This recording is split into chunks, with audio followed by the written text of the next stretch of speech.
بسم اللہ الرحمن الرحیم۔ السلام علیکم ورحمۃ اللہ وبرکاتہ۔ انشاءاللہ آج ہم قرآن کی ایک آیت کا حصہ پڑھیں گے، اور جو ہے وَتَعَاوَنُوا عَلَى الْبِرِّ وَالتَّقْوَى وَلَا تَعَاوَنُوا عَلَى الْإِثْمِ وَالْعُدْوَانِ۔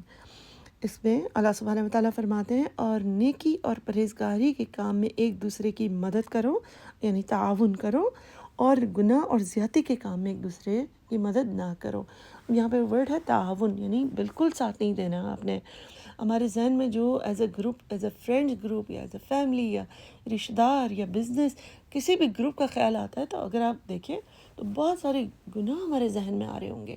ایز اے فرینڈ یوزلی کیا چیزیں ہم کر رہے ہوتے ہیں؟ مل کر گاسپ کر رہے ہیں، غیبتیں کر رہے ہیں، غلط افواہیں پھیلا رہے ہیں، الٹے سیدھے کپڑے پہن کے تصویریں کھنچوا رہے ہیں، غلط قسم کی پارٹیوں میں جا رہے ہیں، اور سیلیبریشنز کو صرف اس لیے اس طرح سے کر رہے ہیں کہ خاندان والے کیا کہیں گے کہ شادی اس طرح سے انہوں نے کی، یا برتھ ڈے پارٹی یا اینیورسری تھی وہ نہیں منائی۔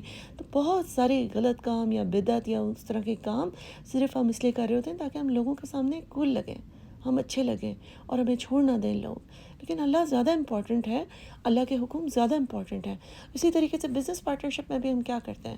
اکثر کرپشن کو ہم انکریج کرنے دیتے ہیں، اگلے پارٹنر کو اتنی ہمارے اندر ہمت کریج نہیں ہوتی کہ نہیں، یہ جھوٹ بولنے والا کام تو میں نہیں کروں گی، اور نہیں یہ بے ایمانی والا کام نہیں، یہ غلط چیز کو ملا کر اور اسی مارجن میں، پروفٹ مارجن پہ بیچنا۔ تو بہت ساری چیزیں ہوتی ہیں جب ہم بزنس بھی کسی کے ساتھ کرتے ہیں تو بڑا خیال رکھنا چاہیے کہ اس چیز میں تعاون نہ کر بیٹھیں کہ جو حلال نہیں ہے اور حرام ہے۔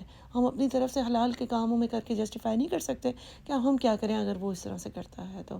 کہیں پر بھی رشوت اور اسی طریقے کے غلط چیزوں میں، اس کاموں میں تعاون نہ کریں۔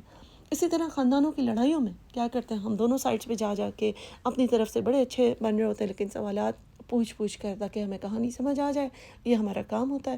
اور پھر یہ کہ آگ زیادہ ہم لگا دیتے ہیں ان کو، اور بھی ایگریویٹ کر کے۔ تو ٹھنڈا کریں، لوگوں کی دوستیاں کروائیں، نیکی کے کاموں میں تعاون کیجیے، اصلاح کرنے میں کیجیے، اسپیشلی کہ گھر کے اپنی چھوٹی سی یونٹ کے اندر آپ دیکھیے کہ کبھی کبھی ہم نمازیں اور روزے اور صدقے تو بہت کر رہے ہوتے ہیں، لیکن اپنے ماں اور بھائی کو غلط، اپنی بھابھی کے خلاف انجسٹس میں انکریج کر دیتے ہیں۔ اور وہ چیز تعاون یہاں پہ یاد رکھنا چاہیے کہ غلط کام میں تعاون نہ کریں۔ اور اسی طریقے سے بہوئیں بھی اپنی گھر والوں سے، اپنی بہنوں سے، اپنی ماؤں سے انکریجمنٹ لے کر، دوستوں سے لے کر اپنی ساس اور باقی گھر والوں کے ساتھ غلط کر جاتی ہیں۔ تو ہر ایک کو یاد رکھنا چاہیے کہ اللہ نے ہمیں حکم دیا ہے کہ نیکی کی طرف تعاون کرو۔ اگر آپ کو کوئی غلط مشورہ دیتا بھی ہے تو آپ اس کو کلیئر کہہ دیجئے کہ نہیں، یہ اللہ کے حکم کے خلاف ہے، یہ حق نہیں ہے، یہ چیز ٹھیک ہے۔ تو اسی طریقے سے کسی بھی چیز میں دوستوں کو بھی آپ انکریج کریں۔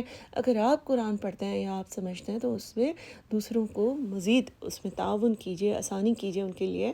صرف ایک بار کوئی چیز فارورڈ کر کے یا بتا کر کے یہاں پہ کلاس ہوتی ہے، اس کے بعد بھی مزید تعاون کیا ہوتا ہے؟ چیزوں کو ان کے لیے آسان کرنا، ان کو دوبارہ پوچھنا، ان کے لیے انکریج کرنا۔ تو ان کاموں میں کیجیے، اور کہیں پہ والنٹیئر کرنے کی، کہیں پر کسی کی غم میں، خوشی میں شریک ہونے کے لیے، کسی کے لیے آسانی پیدا کرنے کے لیے، کسی کے لیے فائنینشیل ڈیفیکلٹی دور کرنے کے لیے، جہاں پر بھی آپ نیکی میں تعاون کر سکتے ہیں آپ کیجیے۔ اور اس حکم کو یاد رکھیے کہ یہ ہمارے لیے اللہ کا حکم ہے، آپشن نہیں ہے۔